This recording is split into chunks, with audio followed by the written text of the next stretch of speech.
This is Pet Life Radio. Let's talk pets.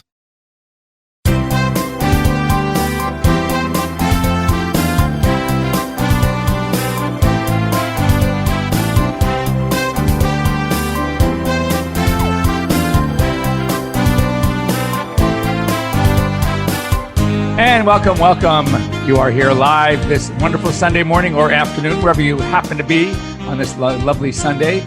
You are live here with Dr. Jeff Werber, host for the next 30 minutes here on Pet Life Radio's Ask the Vets with Dr. Jeff. We're here for you. We're here for your pets. We're here to talk about anything you want to talk about. Yet today, I get to make a choice of what I want to talk about. How nice is that? So if you need to talk with you, we want to hear from you. So a couple of ways to get a hold of us to join us here live. Number one, give us a call the old-fashioned way, 877-385-8882. Once again, 877-385-8882. Or you can, better yet, join us here live on Zoom. We'd love to see you. We'd love to see your pets because that gives me my great pleasure is to see pets. And you can do so by going on to PetLifeRadio.com, clicking on shows, scrolling down to Ask the Vets with Dr. Jeff. Click on it, and you will have a link left there for you by our producer, Mark, and you can join us live here. But today we have a very special guest, so you're going to want to hopefully join in, and that is Arden Moore. Arden is known as America's Pet Health and Safety Coach. Now, interestingly, Arden and I go way, way back. I was talking to her earlier, and I'm thinking, wait a second, how long has it been? She goes, since we were both 10. So anyway, it's great to have you, Arden, and Arden's here joining us with two of her many animals, and that is Kona. Say hi, Kona. Kona. And Casey.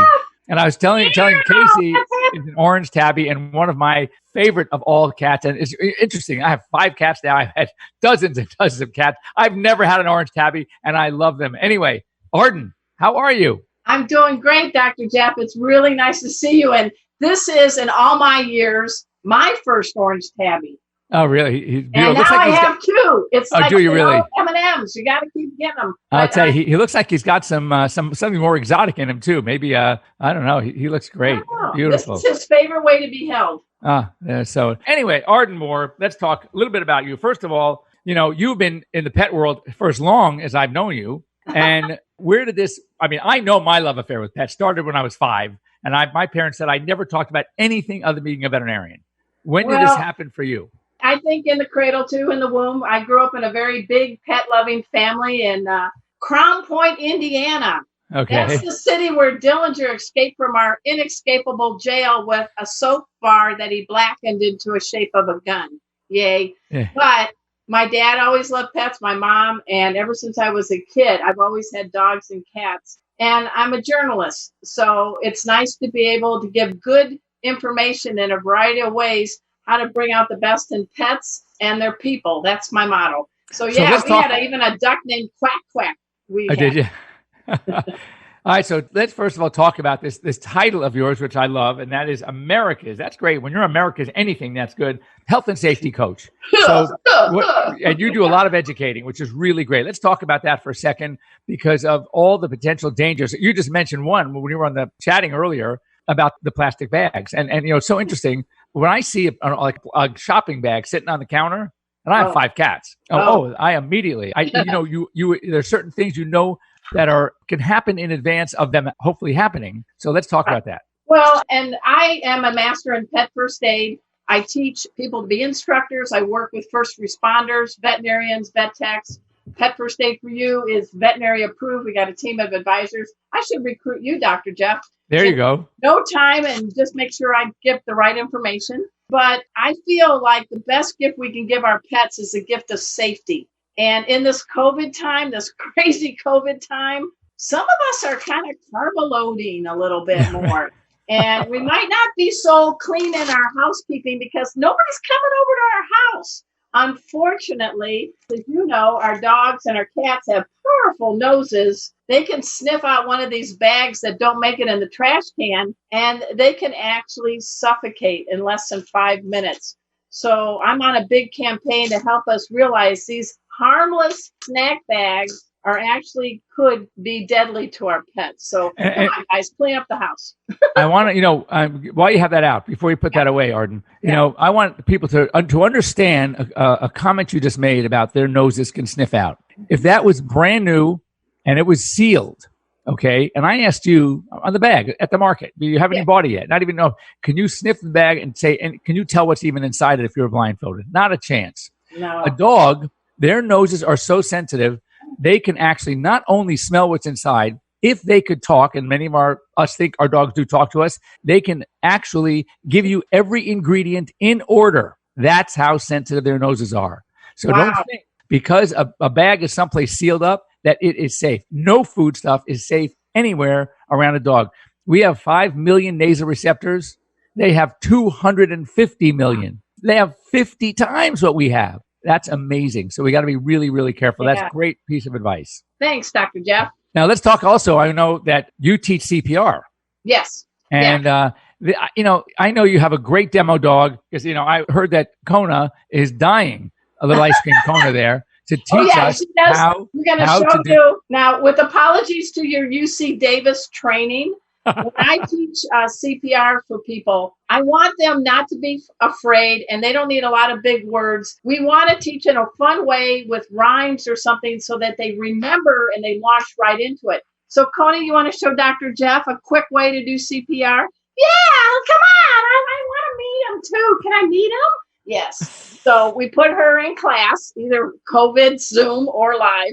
And when we get ready to do CPR, people say, well, my dog fell this way or that way. It doesn't matter. Whichever way the dog lands, the hand that does the pump is closest to the rump. I like that one. The palm is the pump because you got all the meat. So when we do 30 chest compressions, 2 rescue breaths, 30 chest, 2 rescue breaths, people are starting to get it. Oh, okay. The hand that does the pump is closest to the rump. The palm is the pump. And with apologies to Diana Ross, we tell people to start in the name of love, do it for your cat and for roll over. So then people start laughing. When they're in a good mood, they're more apt to learn, right? Right. So you'll have to try one of my classes. We have a blast. Now, let's talk about mouth to nose, mouth to snout. If you overinflate the lungs, all the stomach contents are going to come out and say hello. Yuck. And you don't want to be a piccolo player either. So you got to kind of reach the thing that's a normal rise and fall. So, hey, everybody, take a look at your dog and cat while they're breathing and see how the chest goes up and down. But to do it properly, you align the head to the spine, you open the mouth, you pull the tongue forward just to open the mouth airway a little bit more. You always finger sweep. You do an airtight muzzle, and it's actually your mouth on their nostrils. You breathe, check, breathe, check. And the key things here are always do a finger sweep because you don't want to blow something down the throat to hurt the trachea. And also get that an airtight seal, because if you blow in the nose and you don't seal the muzzle, the medical term, I think Dr. Jeff, is called blah, blah, blah, blah, blah. I think it's called blah, blah, blah, blah, blah, blah. So we actually have a mannequin in our classes from vet schools. We call him Domino. And everybody in in-person classes, we have our mouth guards and everything. Everybody gets that muscle memory to try to blow air properly to expand the lungs without getting all the goobers coming out from the stomach. And that's lastly, just term, goobers. I love those medical terms. Just like, people, when I see a dog and I'm, very, especially when you try to be sophisticated, and I'll say to someone, well, I got to tell you, it's just this dog we would put down as ADR. And they go, ADR. I go, yeah, it's a very, very, very professional scientific term. Ain't doing right. And, yeah. because back in the day, in the pharmacy, they go, hey, doc, I don't know what's going on with my dog, but I think it's ADR. I just ain't doing right. So, that's a new one. So anyway, just show us also where the landmarks to the best place to do the chest compressions. That's important to know. Okay. Now, it really, there's a default one for any pet, and it's always your thumb under that top elbow with your hand parallel to the ground and the hand closest to the head interlocking. Pretend you still have ab muscles, and it's going down 1/3 to 1/2 the chest compression at a steady beat, like staying alive for 30 counts. However, if Kona suddenly, poof, turned into a bulldog or a big deep chested, the recommendation, because the heart is basically between the front elbows, we would bring her toward us. We would crisscross our hands between her front elbows, do the 30 chest compressions, and then roll her back. If she is like a beagle or round chested, you can actually, I say, go to the top of the hill. You can go to the top of the chest and do this in 1 second. If you have an itty bitty, now there's not many cats that like themselves being demonstrated on, but Casey said if I was just like a third the size, I was a puppy or a kitten, you can do one-handed CPR, right, where you slide your 4 fingers under their chest, point your thumb to your belly button, and do the 30 chest compressions. You're basically covering the entire chest cavities, but all the other procedures are the same. Open the airway, pull the tongue forward, finger sweep, airtight seal, breathe, check, breathe, check. What do you think, Dr. Jeff? And this is great information for all of you out there to know, because there are going to be times where you suspect or think your dog may be choking, or you may know the dog is choking. And this is very, very important info. And then how many cats do you know sit, touch? There you go. I actually, of my 5, I have one of them that's sort of, I mean, a little trained. He'll do stuff. The best thing he does is he comes up behind me. If I'm sitting, he'll come behind me and he starts, like cats like to do the kneading. So he's kneading on my back. And I did the thing. He said, okay, no, a little bit to the right, a little bit to the right. Okay, go. You got it. You got the spot. That's good. I'll have to teach. He's actually a certified therapy pet, as is Kona. They've been to 13 states by car and plane to teach classes, behavior, and we also visit, when we can, memory care centers and critter camps at SPCA. So Casey and Kona are rocking it. Well, I'm sure that you have seen, because I have seen it. I did a story once, a long time ago, back in the days of the home show, and Gary Collins and I went to a hospital, and we visited people with therapy dogs. Oh, nice. And there was one woman there who literally the nurses told us, you're not going to get anything out of her. I mean, she stares at the wall. Her head, who knows what's going on with her. Mm-hmm. We bring this little puppy in, and I come in, and this is all on camera. And I place this puppy on her lap. Oh my God, how this woman lit up. You can't believe it. And Isn't the nurses were like shocked. And it's the power of pets. To power of the paw. Marty Becker's phrase, the healing power of pets. This was, it was amazing to watch. And so all of us, I mean, when you think about it, and all the stories you hear about, lowering blood pressure and cholesterol and just having a pet, living with pets, it's great. So tell us more of the things that you do, more of the important things when it comes to pet first aid that we need to know. Well, let's talk about choking, because that's a big deal. More people are apt to have to deal with a dog or a cat that's choking than having to do CPR. So Kona just grabbed something, and she's starting to cough and lurch forward. You have to be safe. Your safest is paramount. So if I ran up to Kona, she's either going to try to swallow it quicker, run away, or bite me. So we teach people in our class to be pet detectives. Tap all your senses. When that cough starts turning to it's called a stridor, that tells you that the object is partially blocking her airway and it's time to act. So Kona, you've got something stuck in your throat? Okay, Kona's got something stuck in her throat. So what we do is, one of the things you can do is an abdominal thrust, the doggy Heimlich. So I have everybody put their hand like a fist. So Dr. Jeff, put your hand like a fist. Now put your other hand and cup it. And I want you to go up and forward like a backwards J. Now, this also looks like a cup of tea. So now you're British. You're having tea. Okay. So for a medium-sized dog, you slide your hand under their chest to the end of their sternum, and it goes farther back than you realize. And you put your hand right at the end with that cup, and then you put the saucer underneath, and on the exhale, you do 5 abdominal thrusts up and forward. So it's thrust, thrust, thrust, thrust, thrust. I lost count. Thrust. And then you open the mouth and you try to sweep any object out.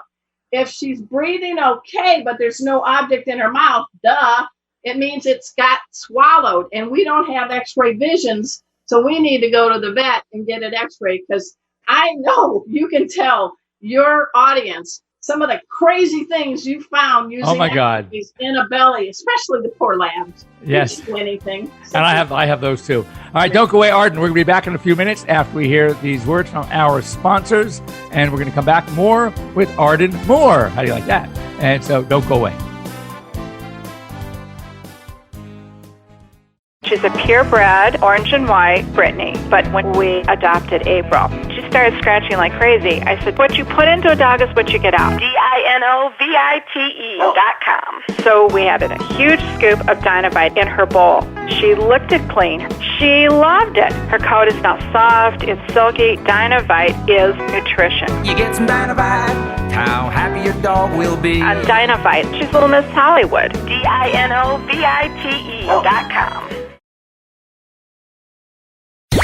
Let's talk pets Let's talk pets on Pet Life Radio. Pet Life Radio. PetLifeRadio.com.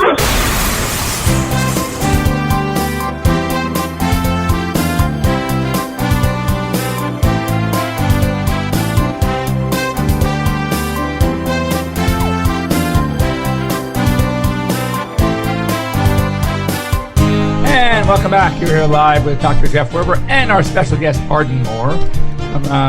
Also, Pet Life Radio. Let's talk about your shows, Arden. Oh, sure. I love that we're both on Pet Life Radio.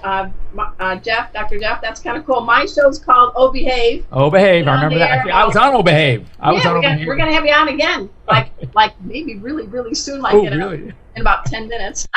But it's been on the air about 13 years. Oprah likes it. She gave it her pet approval for the last 2 years as her top 3 pet podcasts. And we get to talk to great people like you and also ordinary people doing extraordinary things. And so I love doing that show. I'm also now doing Meowie Hour, which is a live Facebook and Zoom every Wednesday night at 6 o'clock Eastern. And it's through Cat Fancier Association. And at the end, you don't know this, Dr. Jeff, but I'm a licensed bartender. So at the end, I make a kitty cocktail for all of us to raise a glass and toast cats everywhere. So I did a Tomcat Collins last week and a Nifty Neater. And this week we're doing a Russian blue cocktail. Ah, very nice. I probably has some vodka in that one. Now, wait a second. Now, since Arden, I have 5 cats. Can I have 5 cocktails? Well, as long as you're not driving. Yeah. Where can I go? Yeah. The cats will make sure you're all cool and everything. And the other thing that's near and dear, of course, is pet first aid for you.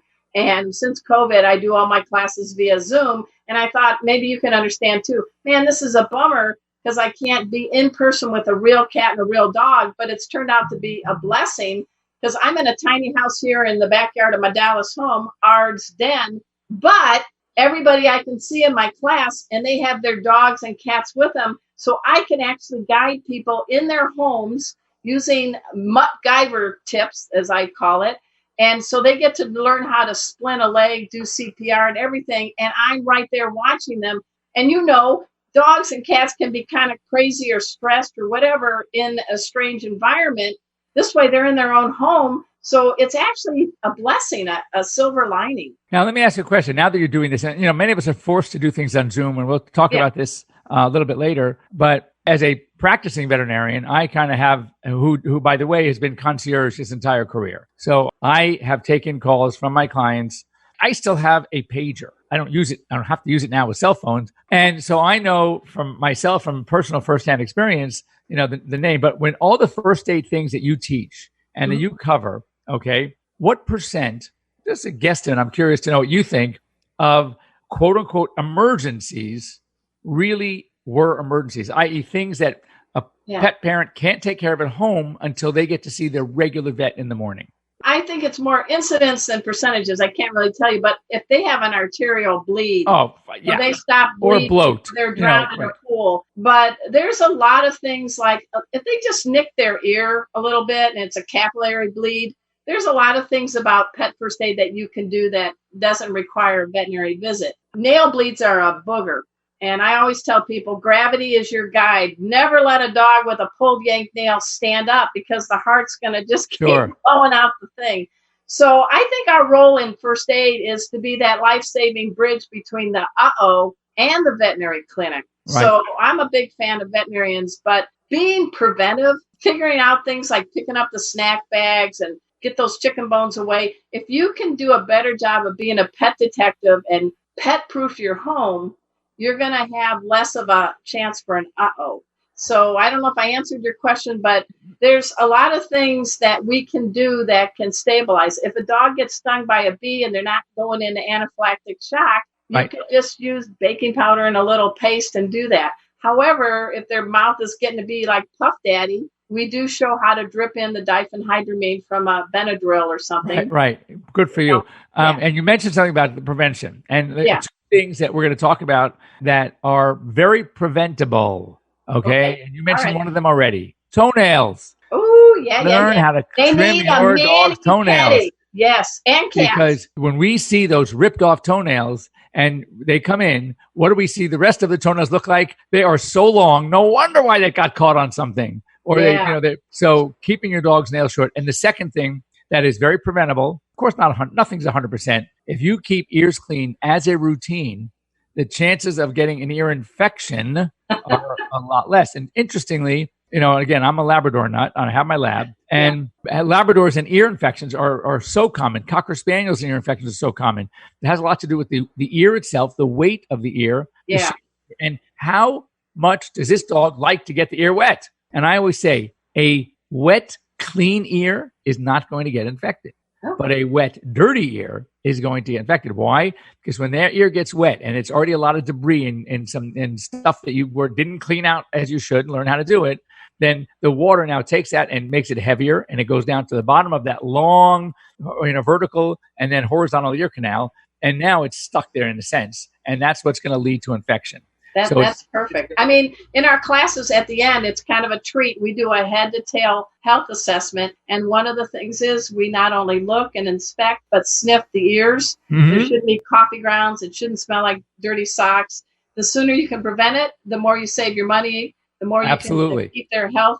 But, you raised a good point about the ears. And for the heavy ears like the Cavaliers and some others, we teach people to make sure work with your groomers to clear out some of the hair in the ear canal. But when you're watching your Netflix binging, because that's all we're doing now, put those ears up, let some air come in there, and tell them how hot they look. Woo, you're hot. So Arden, with all this, the journalism and your love for animals, did you ever way, way back think about becoming a vet? Yeah, I really did. The thing was, I love science and I was horrible in math. My favorite class was chemistry, and it was the only grade I got below an A in school. It was a C+, but I loved it.